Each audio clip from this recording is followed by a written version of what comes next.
رکھتا ہے. بہت سارے ایسے گمنام لوگ ہوں گے, بہت سارے ایسی لیڈرشپ آپ نے دیکھی ہوگی جو نہ جانے این کیو ایم کے لیے قربانیوں کی کیا کیا باتیں کرتی ہوں گی, لیکن آپ کو اصل کردار وہ اس وقت تک آپ کے سامنے نہیں موجود ہوں گے جنہوں نے واقعی میں این کیو ایم کے لیے لمبی لمبی نہ صرف جیلیں برداشت کی ہیں بلکہ اس کے خلاف شدید ترین آپریشن بھی برداشت کیا ہے, اور آپریشن کے بعد وہ جب تک زندہ رہے اس میں وہ درست طور پر نہ چل سکے, نہ بیٹھ سکے, نہ اٹھ سکے. اس کے بعد ان کا وہ حال ہوا, لیکن گمنامی سے کل ان کی تدفین کر دی گئی. گھر میں بیٹھے تھے, تسبیح پڑھ رہے تھے اور اس کے بعد ان کا انتقال ہوا, اور اس کے بعد شاید کراچی کے لوگوں کو وہ واقعات اور وہ چیزیں یاد نہ ہوں کہ کس طریقے سے ان کا نام سرخیوں میں آتا تھا. اس انتقال پر ظاہر دنیا بھر کے اندر جو این کیو ایم کے لوگ جو کہ سینئر لوگ ہیں وہ سب کے لیے بڑا ہی اہم معاملہ تھا, لیکن ظاہر جو لوگ ابھی نئے آئے یا جنہیں ان کے بارے میں کچھ بھی نہیں معلوم وہ شاید نہیں جانتے. نوجوانوں کے لیے اگر آپ کو کبھی تاریخ پڑھنی ہو تو کبھی آپ جاوید صاحب کی ہسٹری کو ضرور پڑھیے گا, آپ کو بہت سارے واقعات اور بہت کچھ ملے گا. میں اس پر ایک بہت لمبا اور ایک تفصیلی پروگرام کر سکتا ہوں کہ ان پر ٹارچر کس طریقے سے کیا گیا, کون کون سی جیل میں ان کو رکھا گیا, بند وارڈ کے اندر انہیں کس طریقے سے رکھا گیا. ایک پوری تفصیل ہے, اور ایسی تفصیل ہے کہ جو یقینی طور پر آج جو پی ٹی آئی کے لوگ کہتے ہیں یا دیگر لوگ کہتے ہیں ان کے لیے وہ سبق ہے کہ اس اسٹوری کو دیکھیے اور پڑھیے کہ آپ کو پوری کہانی کا اندازہ ہوگا کہ کیا کیا معاملات ہوئے. لیکن شاید آج اگر آپ کو آج جب ان کا انتقال ہوا تو این کیو ایم نے خود اس کو کس طریقے سے تسلیم کیا, کس طریقے سے ان کو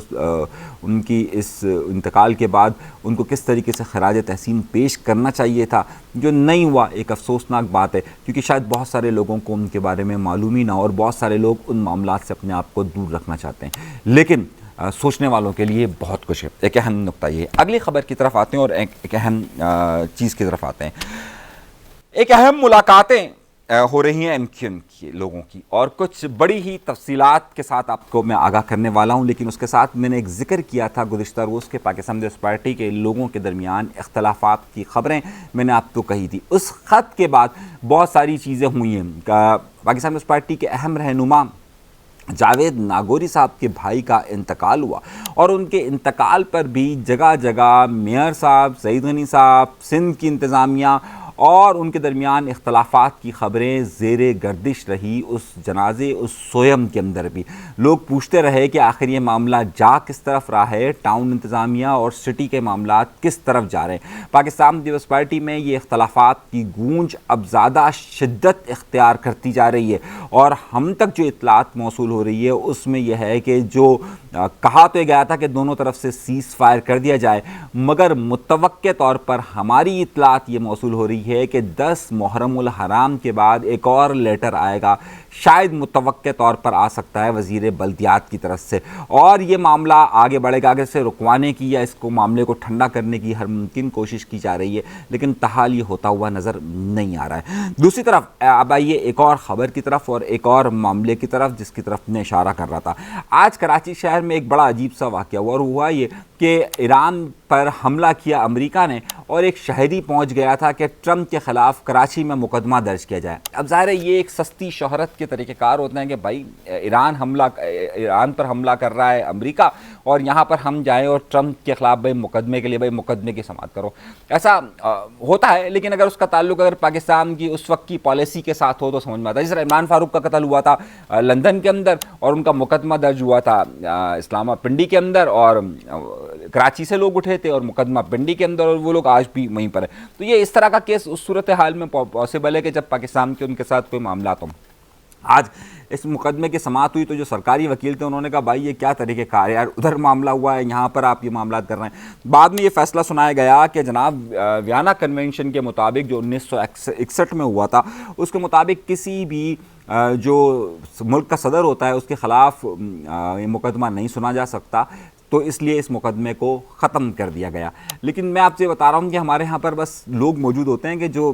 اس طرح کی خبر میں رہنے کی کوشش کرتے ہیں. تو آج جو کورٹ ہے سندھ کی اس نے اس سارے معاملے کو اڑا کر رکھ دیا اور کہا بھی ٹرمپ کے خلاف ہم مقدمہ درج نہیں کر سکتے. ایک اور بات یہ ہوئی ہے کہ انڈیا کے اندر مسلسل اب مسلمانوں کے لیے زندگی کو تنگ کیا جا رہا ہے, اور اتنا تنگ کیا جا رہا ہے مسلمانوں کے لیے زندگی کو کہ وہاں پر اب ممبئی شہر کے اندر لاؤڈ اسپیکر پر اذان پر پابندی عائد کر دی گئی ہے. یہ سلسلہ اب جس طریقے سے مختلف ریاستوں کے اندر بڑھتا جا رہا ہے اور انڈیا کے اندر مسلمانوں کو مسلسل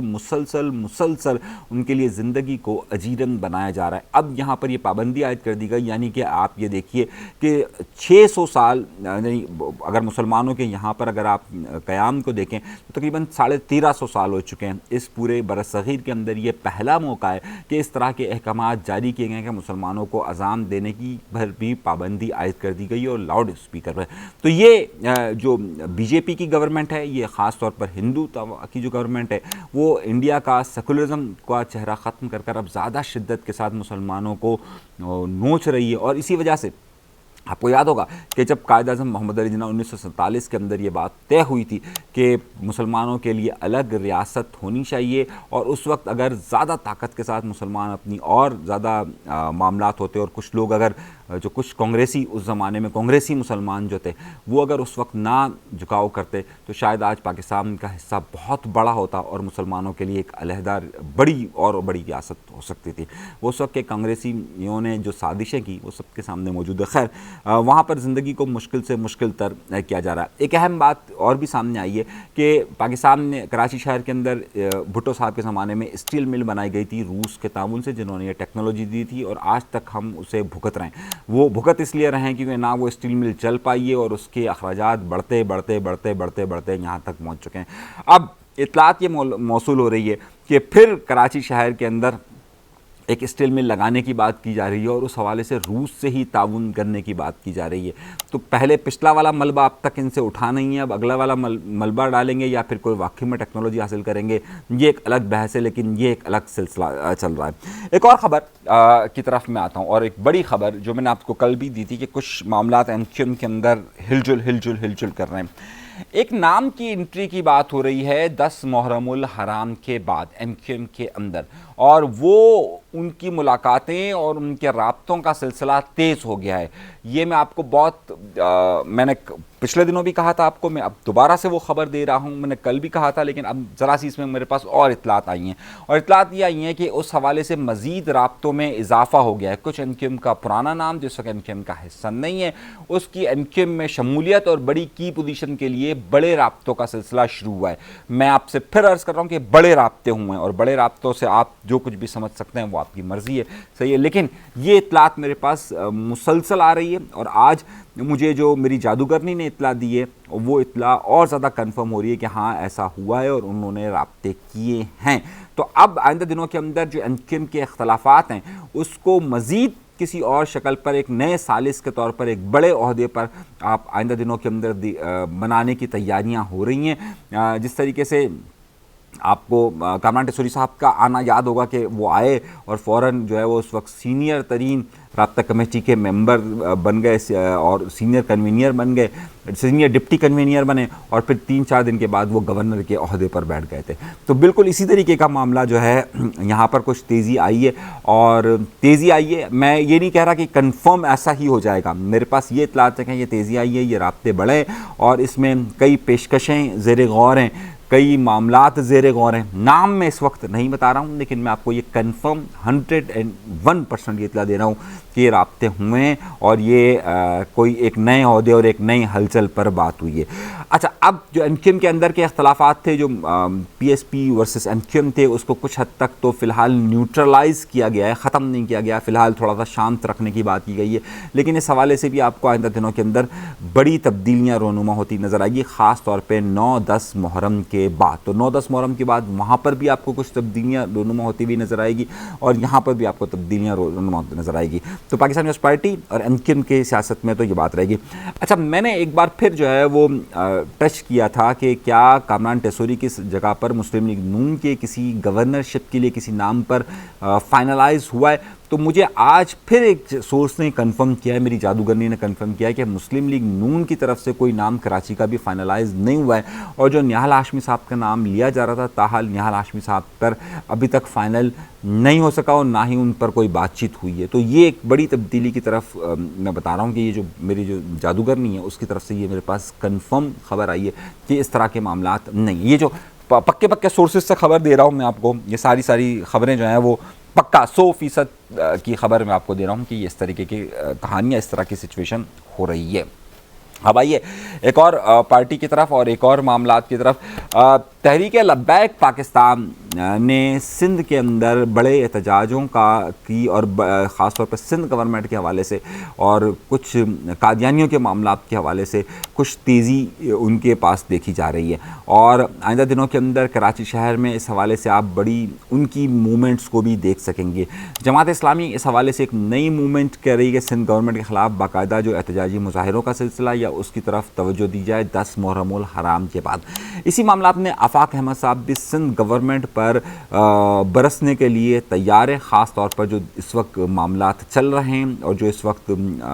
لوڈ شیڈنگ کا معاملہ ہے، اس وقت سڑکوں کی تعمیر کا معاملہ ہے، اس وقت پانی کا معاملہ ہے، دیگر معاملات پر وہ بھی انہوں نے بھی اسکرو ٹائٹ کرنا شروع کر دیے ہیں، اور آئندہ دنوں کے اندر جو ہے وہ آپ کو میں خبر دے رہا ہوں کہ اس حوالے سے بھی آپ کو کالز اور اطلاعات آپ کو ملنا شروع ہو جائے گی۔ تو بہت ساری تبدیلیاں اور بہت ساری چیزیں ہو رہی ہیں جو ڈیلی کی پیش رفت ہو رہی ہے، اور جو خبر کا عنصر ہے وہ میں آپ کے سامنے رکھ رہا ہوں۔ ایک اور بات بھی اطلاعات، ایک خبر میرے سامنے آئی ہے، کچھ تحریک انصاف کے کراچی سے تعلق رکھنے والے لوگوں نے ایک بار پھر خان صاحب کی طرف جھکنا شروع کیا، جو کہ تحریک انصاف سے چلے گئے تھے۔ اس میں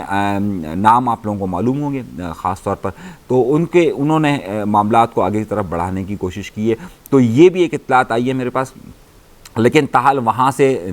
جو اس وقت پی ٹی آئی ہے وہ ان لوگوں کو جگہ بالکل نہیں دینا چاہتی۔ آپ کو یاد ہوگا کہ جب تحریک انصاف یا خان صاحب کا جب عروج تھا، اس وقت کراچی شہر کے بڑے نام اس میں شامل تھے، علی زیدی، عمران اسماعیل، فیصل واوڈا، ایسے بہت سارے لوگ تھے کہ جو واقعی میں کی پوزیشنز تحریک انصاف کے اندر اور وزارتوں کے ساتھ ساتھ حکومت کے ساتھ ساتھ عمران خان کے بڑے قریبی تصور کیے جاتے تھے۔ تو کراچی والے جو ہے وہ اس وقت اگر آپ پوری تحریک انصاف کو اٹھا کر دیکھیں تو اس وقت اس میں آپ کو کراچی کا کوئی بھی بڑا نام نظر نہیں آئے گا، جس طریقے سے خان صاحب کے زمانے میں یہ سارے لوگ ہوا کرتے تھے۔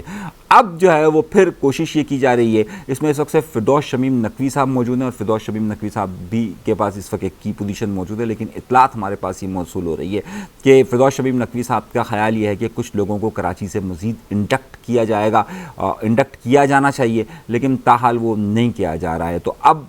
صورتحال جو ہے وہ یہاں سے کچھ رابطوں کی بات ہوئی تھی، لیکن وہ رابطے حتمی شکل پر نہیں آ سکے اور کوئی فیصلہ نہیں ہو سکا۔ ان کے کچھ پرانی فائلیں، کچھ پرانی چیزیں، تو وہ سارا سلسلہ بھی رک گیا ہے۔ یہ بھی میں آپ کو خبر اس بنیاد پر دے رہا ہوں کہ ساری تفصیلات جمع کر میں دے رہا ہوں آپ کو۔ تو اب تک کی یہ بڑی بڑی خبریں تھیں، بڑے بڑے معاملات تھے۔ مزید خبریں اور چیزوں کے لیے ہمارے چینل کو ضرور سبسکرائب کیجیے گا۔ یہاں تک کی خبروں کے بعد اب کچھ انٹرنیشنل خبریں میں کچھ دن دوں گا، کیونکہ 8، 9، 10 محرم ایسے دن ہوں گے کہ دنوں میں خبریں ذرا کم ہوتی ہیں، لوگوں کا ملنا ملانا کچھ کم ہوتا ہے، سازشیں کم ہو رہی ہوتی ہیں۔ تو سازشیں کم ہو رہی ہوتی ہیں کیونکہ لوگ ذرا مصروف ہوتے ہیں تو محرم الحرام کی وجہ سے، تو سازشیں ذرا سی کمزور ہوتی ہے، تو شاید اس دوران خبر کا وہ نہ آئے۔ تو جو انٹرنیشنلی جو معاملات کچھ خبریں ہوں گی وہ بھی ہم آپ کے سامنے رکھیں گے کہ کیا ہو رہا ہے۔ اجازت دیجیے گا، اللہ تبارک و تعالیٰ آپ سب کو خوش و خرم رکھے، آباد رکھے، سلامت رکھے، کام رکھے۔ اجازت دیجیے، اللہ نے کے پاس۔